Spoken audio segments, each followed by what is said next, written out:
question for everybody out there listening today. What is your true level of consciousness? Do you have any idea what that even means? And if you do, if you have an idea what your consciousness is and what your consciousness level might be, do you have any idea how to determine what might be keeping that consciousness level down?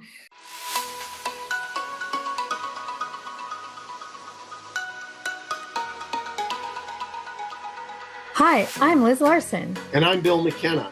We're the hosts of the New Life Perspectives radio show. We're also the creators of the Cogno Movement System, where we help you rewire your nervous system so you can rewire your reality. Join us each week for great conversations, amazing guests, and cutting-edge information on health, consciousness, and the keys to transformation. Hey everybody, welcome to the show. I'm Liz Larson. I'm here with my friend Bill McKenna. Hey Bill. Hello. And I have a question for everybody out there listening today. What is your true level of consciousness? Do you have any idea what that even means? And if you do, if you have an idea what your consciousness is and what your consciousness level might be, do you have any idea how to determine what might be keeping that consciousness level down? So this is going to be a fun conversation about how to know, and it might shock you, the things that are actually impeding you and you don't even realize it. And it's all about consciousness. So let's dig right in, Bill. Every year we do a big event. It's called Cogno Conscious. And for 5 days, we work what's called the Hawkins Scale. And basically, it's just a list of emotions that equate to a level of your current awareness. So a simpler way to say this, the lens through which you see life and function in life, right, Bill? Yeah, the understanding that you've come to thus far in your life as a predominant way of being. How you feel, how you think, how you act, what your perception of reality is in fact our level of consciousness. And once understood, it really gives you a ladder to climb up, a ladder so you know what the next level is, and more importantly, what's the benefit to it. We typically won't change until we're like, oh, there's actually a benefit of going to the next step. Never make the next step if there's not a benefit. Wherever I am, I'm safe here. I'm safe. This going outside it is not okay. Yeah, it's the devil that doesn't kill you. Yeah, right? Yeah, it's the devil that doesn't kill you. I like the devil that doesn't kill you. Yeah, the known thing. So an even more simple way to think about this is it's really how you act and how you think. And we know this. We see people who you're like, oh, that person is just so joyful. They're just so serene all the time. Gosh, the way they look at life is so different and so easy in some ways. But then you also see that their life seems easy and breezy. Or then you'll talk to a person who says, I am at this very high consciousness level. Maybe I'm a guru, maybe I'm a teacher. And then you find out that, there's some real impropriety or even criminal activity within them.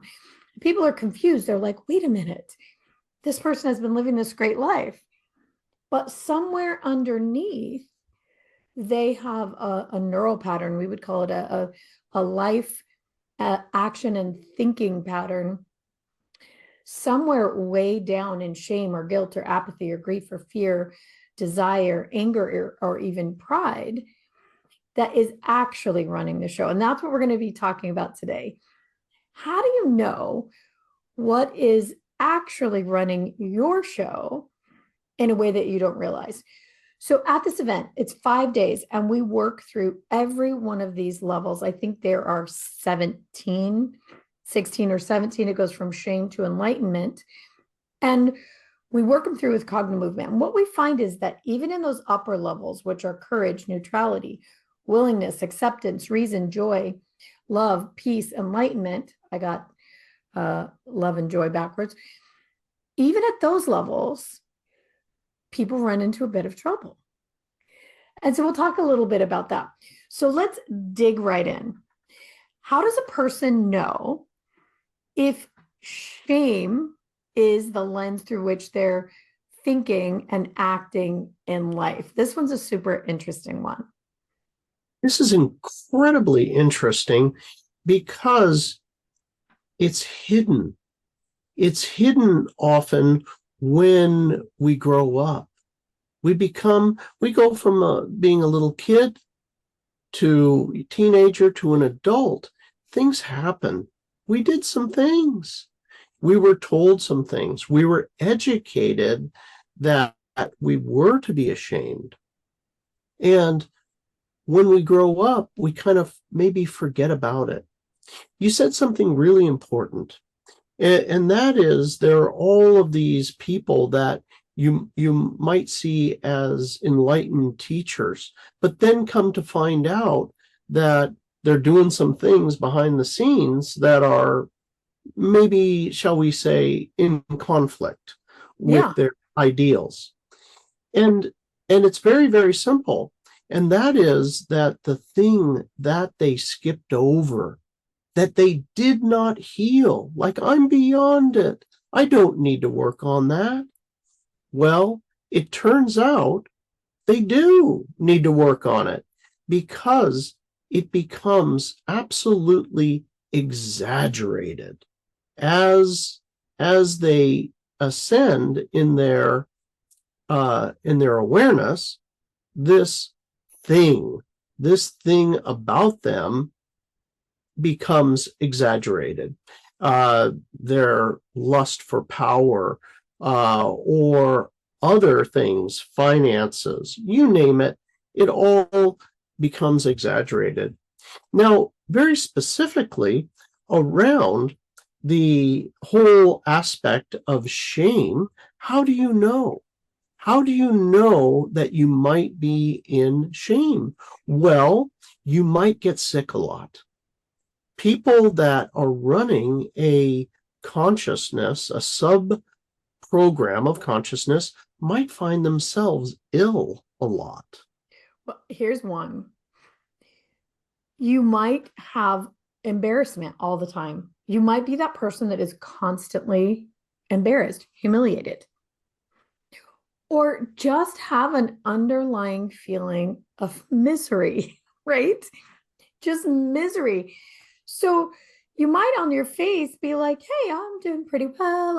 I'm happy. I'm okay. I'm meditating. I feel peaceful. And in meditation, you feel good. But then when you're out of it, you just are miserable.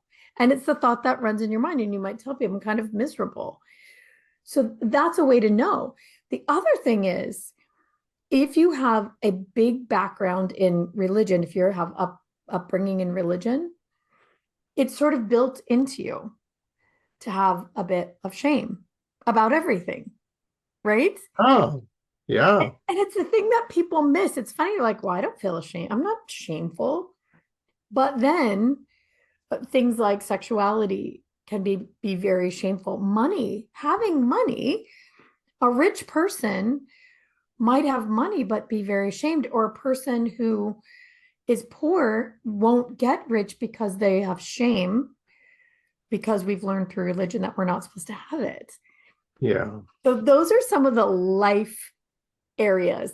Let's name just a couple more. What are some other life areas, Bill, where people are not really aware that they have shame running as a pattern? They have very low energy. Want to get in bed and stay in bed. Yep. This is a very common one. You're just physically drained.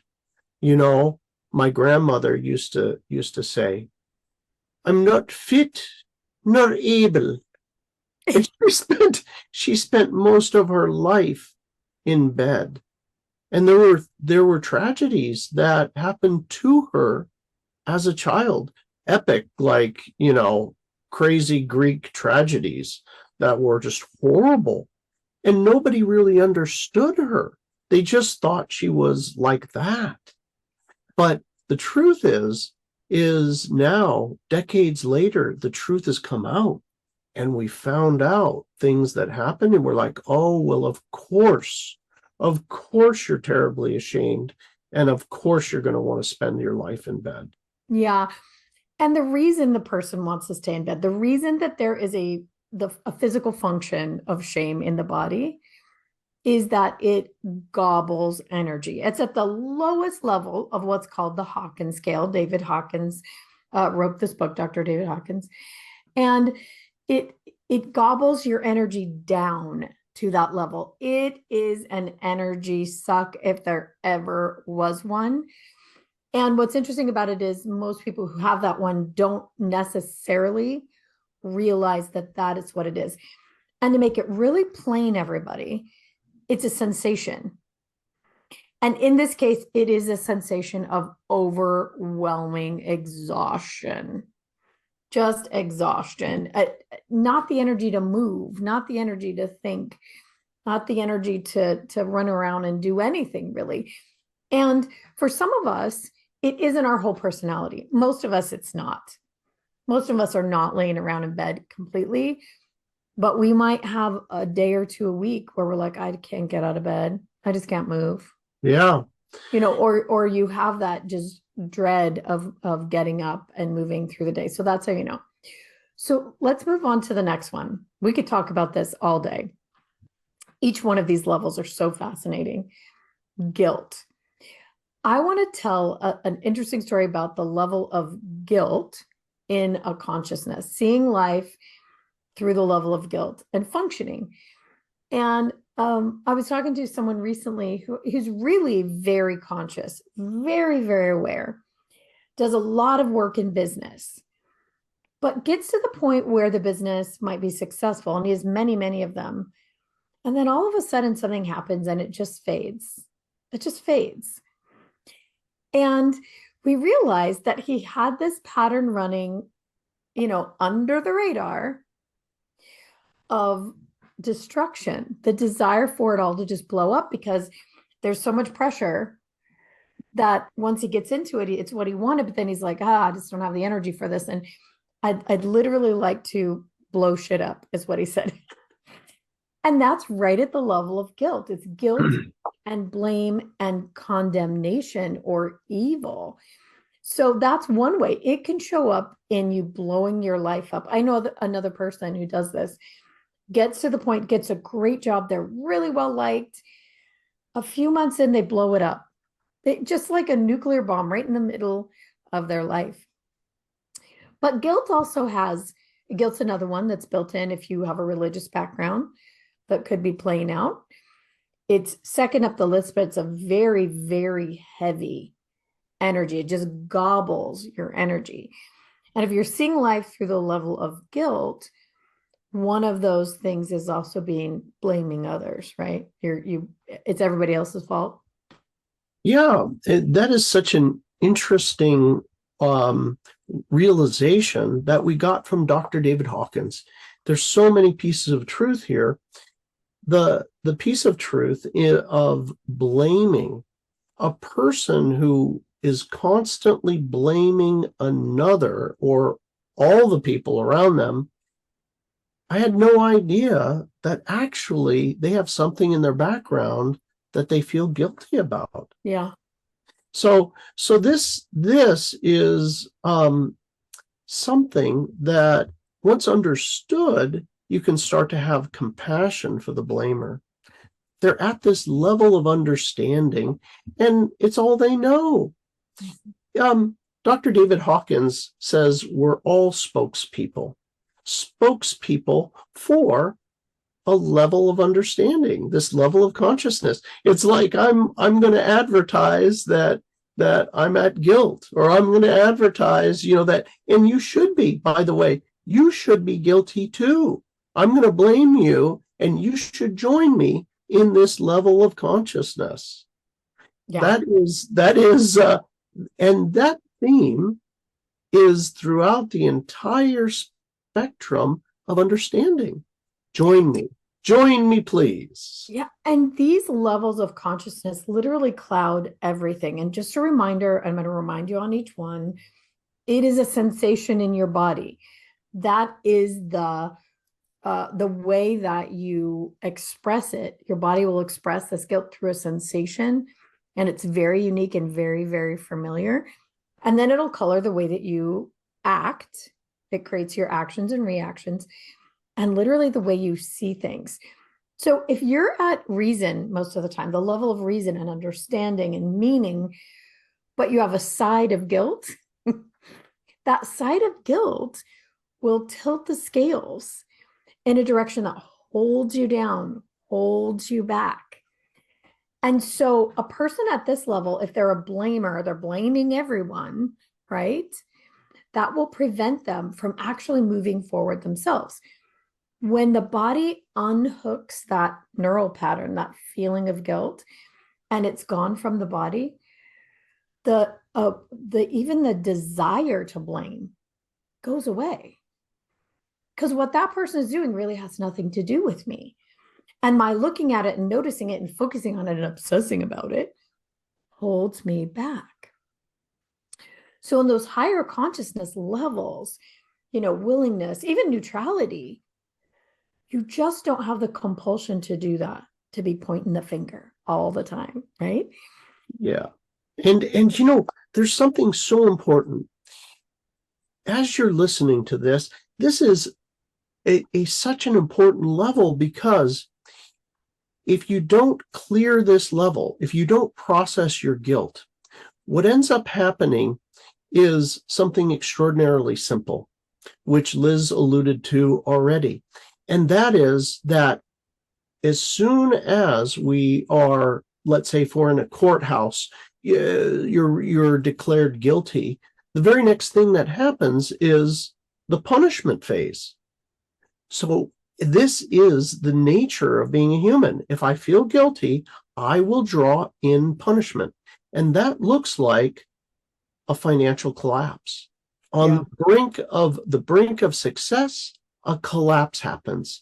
I'm about to get married, or I do get married, the collapse happens. I was about to, and then I got sick. You name it, it all is related back to, could be related back to this guilt. So for the benefit of one's life, this one level alone could significantly change if you find yourself on the roller coaster of life. Do I have some guilt in my background? Yeah. And there's another thing about this. Many times, what we find at this cogno-conscious event, where we're clearing all these levels through the neurology, through the physical bodies, we find that these patterns are sometimes not even ours. You mentioned before a grandmother who had a lot of shame for things in her life.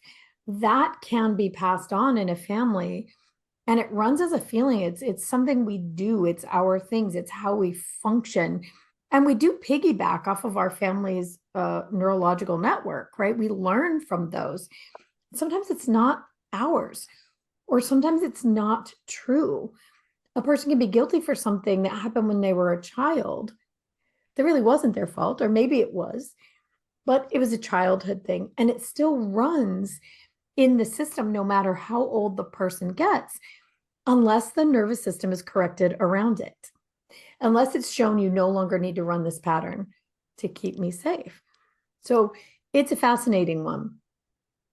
Let's move on to the next one, which is apathy. Apathy, I always call the lay in the road level.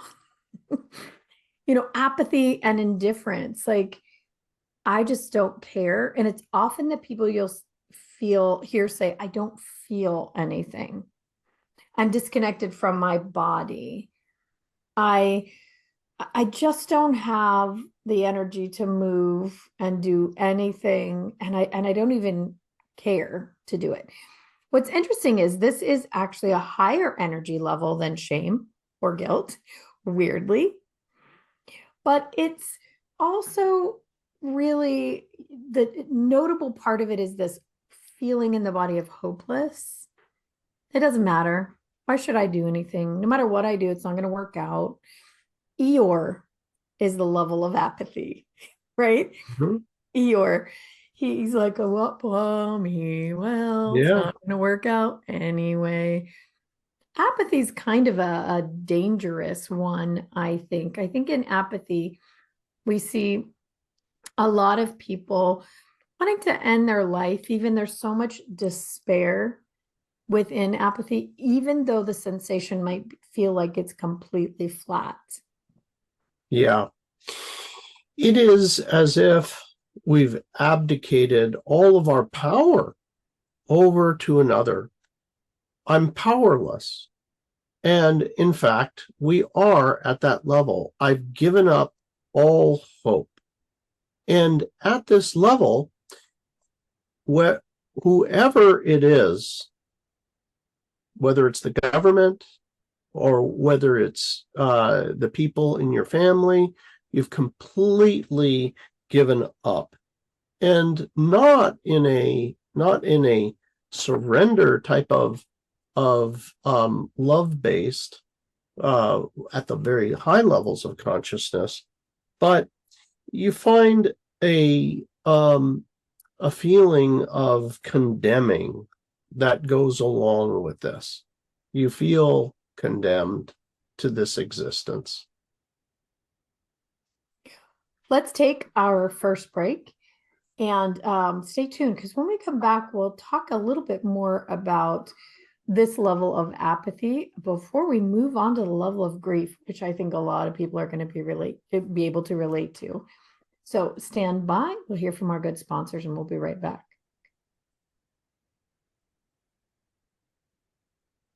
And we're back. We're talking about levels of consciousness and how you see life, how you react, and how you act. It really shapes your life. And we were talking about apathy. And you were saying, Bill, that it's just this place where people can't seem to pull enough energy together to make any kind of a change in their life.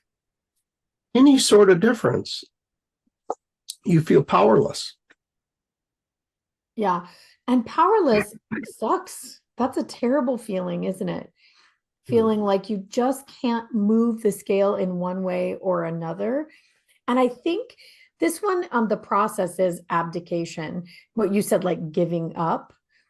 You just can't get it together to try at this level. Maybe you've tried 1,000 things and you just can't seem to move through that process of putting one foot in front of the other. And apathy also is another level at which you hear people say they're stuck. And so you might have a very high level person, a person who really gets a lot done, a person who's moving through life, and you're like, they're not apathetic, except for that there is a subject in their life that they're apathetic about. So it's still running as a pattern. What I like to call it is your Titanic iceberg. Like you're in the Titanic. It's a beautiful ship ever. It's a magnificent wonder. But out there somewhere is this iceberg waiting for you to run into it. So your whole life is in apathy, but you might be a person who's there at acceptance or reason or even love sometimes, but there's a topic.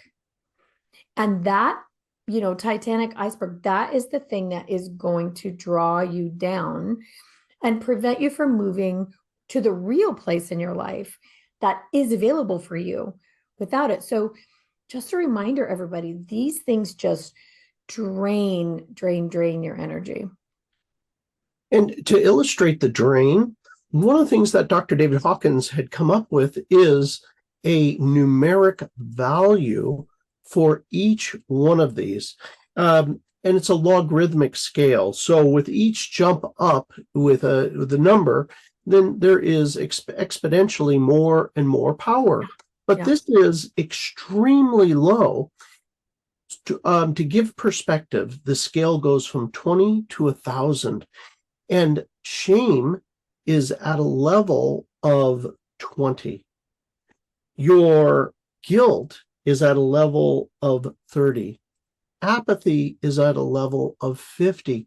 You can see relative to 1,000, it's extremely low numbers, which means that it is unavailable energy. Mm-hmm. As you increase and you go up the scale, you have more and more energy.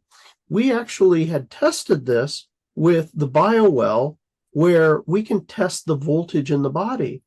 And as you move up the levels of consciousness, levels of understanding, it's like the governor comes off, like the restrictor comes off, and more voltage is actually surging through the body. This is not like wishful thinking. We have the evidence. You can actually see it on the website. So it's a real thing. Yeah, it's really true. And it's exponential once you release one of these really low levels out of your body. And again, it's just a feeling. It's a feeling that your body gets. And like you said, it's a governor, it restricts you. But once it's gone, it buoys you up, it like launches you into these higher levels, and that feeling of stuck really goes away. Let's move up to grief. This is a big one. So many of us have grief in our life, loss, tragedy. And at this one, the life view is tragic. A moment in time may have happened in which you lost something that meant a lot to you. It could be a human, it could be a pet, could be a business. Loss of your youth is a huge one. Regret is in here. You know, you regretted that you went to school, didn't go to school, bought a house, didn't buy a house, moved, didn't move, all the things. This one is so common in our lives that we're grieving something. So this is a one where we always need to be aware of it coming in and going out of our life, because we do lose things. We do lose people. You can actually grieve, if you're a parent, what your child is and what they're not based on your expectation. That's a huge one. When parents actually relieve grief out of their body around what they expected their kid to be that they're not, it actually releases the kid, the child. It's fantastic because your powerful feeling in your body tethers them into your level of consciousness. It's how you view them. And as we know, all of us, people have mommy and daddy issues, right? To the day we die. If we die 100, many people still have mommy and daddy issues. So that's how powerful this can be to get it out of your life. But, despondency, that, again, a bit of hopelessness, a view of tragedy, lots of regrets. What else is there in grief that can be a hidden thing? There's a certain sense of disdain for all of it. This experience, a regret. When you think of regret, you can actually almost feel a downward pull on your energy. Yeah. I regret getting involved. I regret whatever happened to create this situation. I think you made a really great point in that grief and this regret can be everything throughout life. I regret taking the job. I regret making the investment. I regret dating that person. I regret so many things. And there's a lot of people out there who say, oh, I have no regrets. And they may not be looking at the full spectrum of their life and being truthful with themselves. Mm-hmm. We had a person who I saw this happen to. There was a certain person who their life was absolutely nonstop turmoil.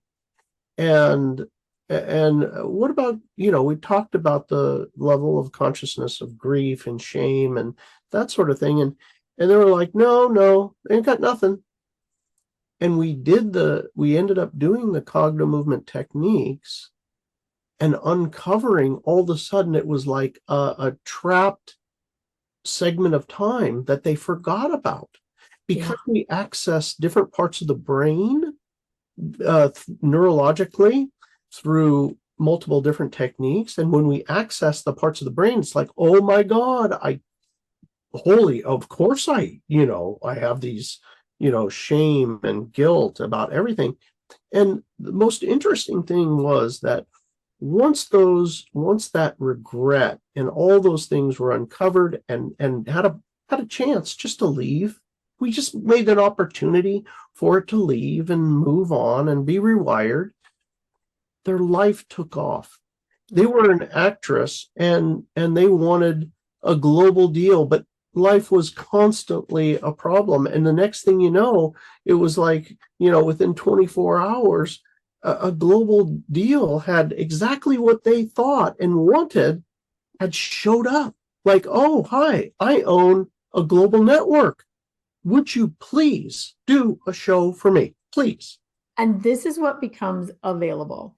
The minute that these heavy energetic patterns are released from our physical body, it's physical, our neurology, the body is free to send the true signal out into the universe of who we really are, what we really want, ungoverned, unrestricted. And it happens instantly for many people. Some people it takes longer, but there is always an instant change in your universe when you release one of these really heavy patterns.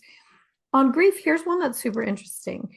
I have seen many multiples of people in my own practice who are grieving a lost love from their young adulthood, high school or college. One of those brief flames where, you have love for the first time and it's so powerful and passionate, and then it burns out like it does often. But the person's body will stay in grief of that loss, and it colors every relationship moving forward. What happens so often is that all of a sudden, when the neural pattern is shut off of that grief, the person is like, oh my God, that was a child. Of course that didn't work out. I was a child. That's not a person I would choose today. But because the nervous system is a great time traveler, it attaches so much meaning to that moment in time that it has the body constantly weighted down with hoping for a different past. And once it's relieved, exactly like you said, Bill, their life just takes off. They're in the present, they're in the moment, they're in the life they actually chose now, and they become far more joyful.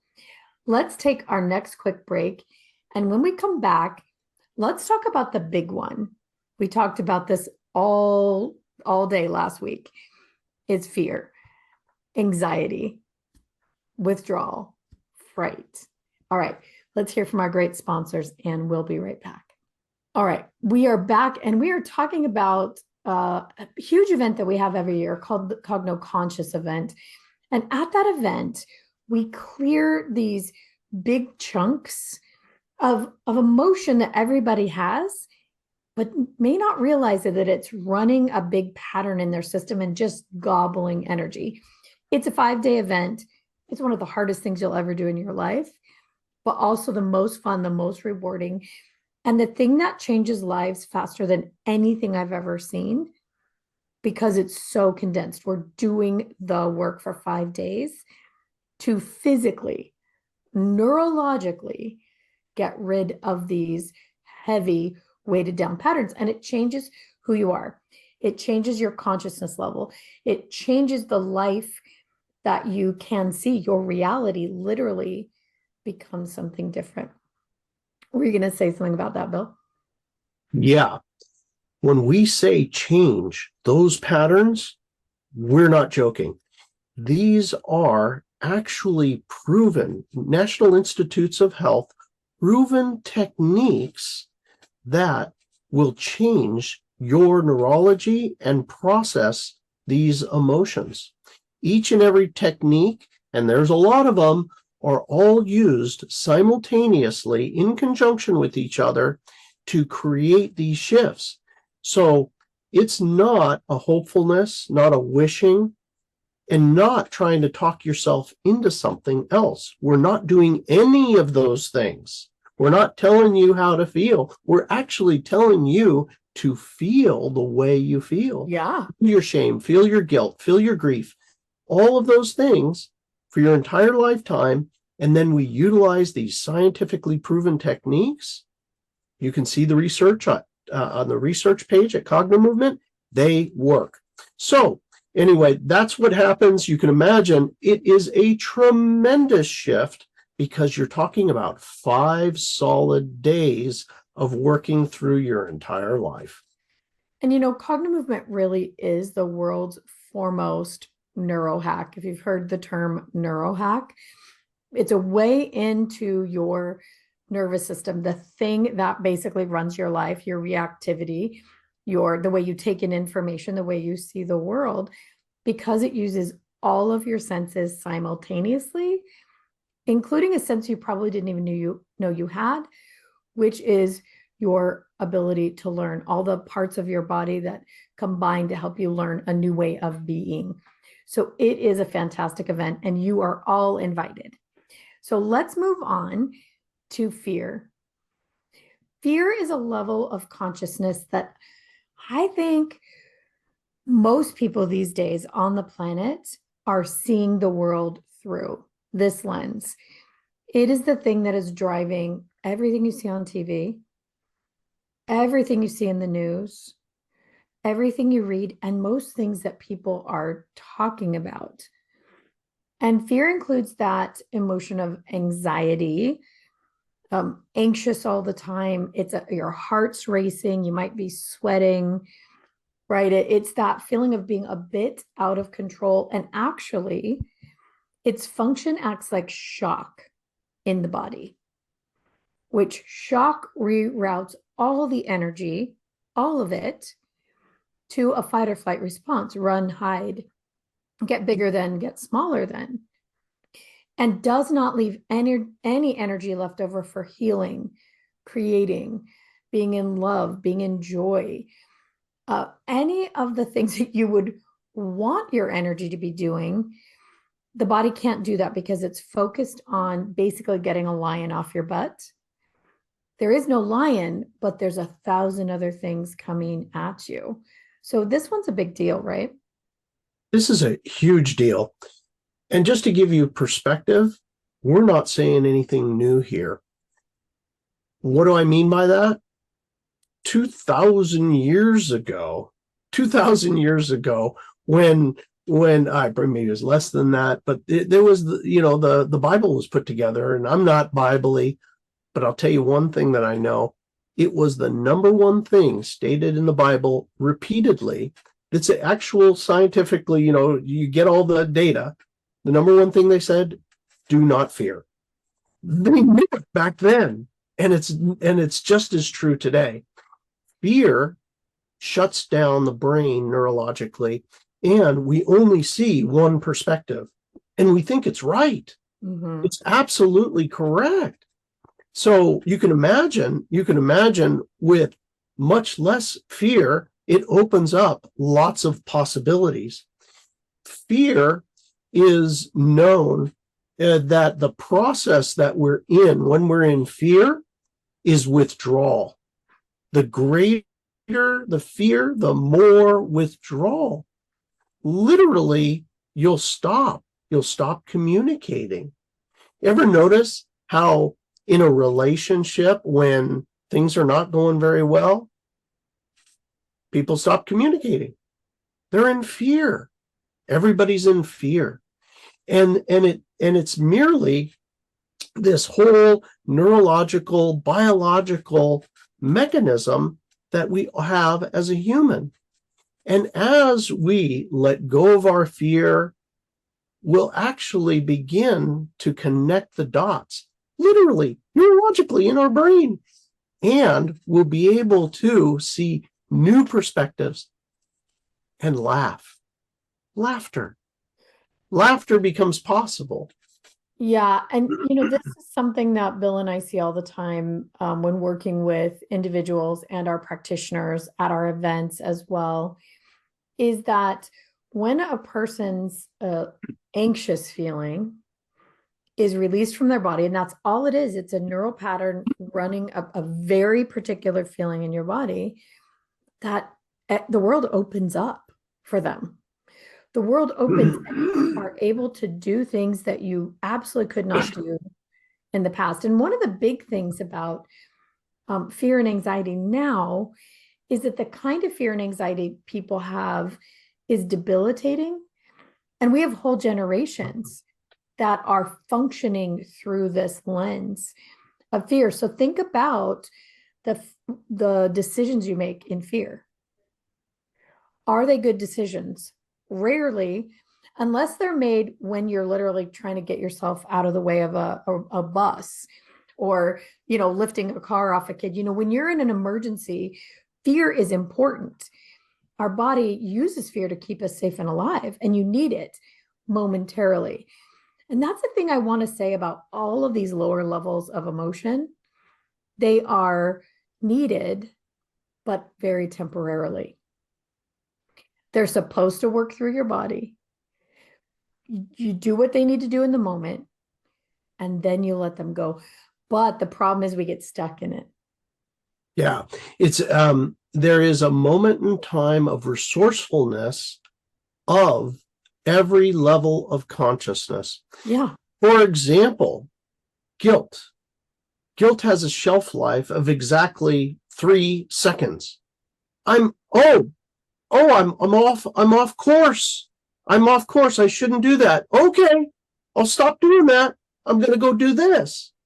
Or just not do that. Yeah. Okay, that was resourceful. Or the fear. I see they have a knife in one hand and a gun in the other. Okay, time to go. Yeah. Right? Yeah, right. So it spurs you into action. But the thing is that we're talking about here is having it as a never-ending loop. And we humans today will have a loop going specifically around fear. Get this, it's because of our eye position. All of us are looking down at our phone for several hours a day. In a downward position, neurologically, the part of the brain gets stimulated that's responsible for anxiety and depression. So, of course, we've been having an epidemic of this. We have it's not a coincidence that the millennial generation who grew up with the smart devices has this, and it's related to their eye position. But this can be rewired. Yeah, it absolutely can, and it can be rewired very, very quickly. The last thing I want to point out about fear is that it's a big jump in energy from shame. It's 80 points up from shame, and it feels like doing something.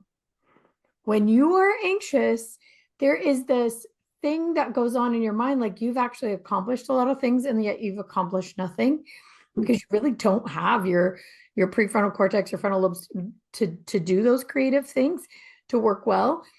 So you have this weird idea of being busy, or feeling of being busy. It's really not an idea, but you're not. So it feels like a high energy place to be, but it's a big trick because it isn't. It is sucking the energy out of life like nothing else. A person in fear is often far more functional, they're doing more than a person in shame or guilt, but not a whole lot more. And also with worse decisions, because so much of your brain is offline during these periods. And The problem is, again, that we're, some people it's 24/7, even into their sleep, are running these patterns. One of the things that fear does also is it can make a person withdraw. And so we're seeing whole generations of people who don't go out of their house. And that is becoming a huge societal problem. You know, our birth rates are low, people are not interacting, people are getting married less. We have less people to work at jobs because people can't leave their house. So fear has just multiple layers of problems. All right, you guys. So we've just gotten about 6 layers through this level of consciousness. And we're hoping you get the idea that if any of these things sound familiar to you or struck a chord, that removing them could actually be the thing that brings you forward in life and has you becoming the person you came to the planet to be, the person you want to be, the person you know you can be, but you just can't figure out why you can't get there. So we want to invite everyone to come to the Cogno Conscious event in San Diego. It is September 8th through the 12th, 2025. It's an amazing event. Reach out to us at info@cognomovement.com for more information, or go to cognomovement.com/cogno conscious to buy tickets. All right, Bill McKenna, we are out of time once again. Thanks for being here. Thank you. Everybody out there in UK Health Radio land, until next time, be safe and be well. Thanks for being here with us on the New Life Perspective radio show. For more information or to find out more about the work that Bill and I do, please visit us at cognomovement.com or email us at info@cognomovement.com. See you again soon.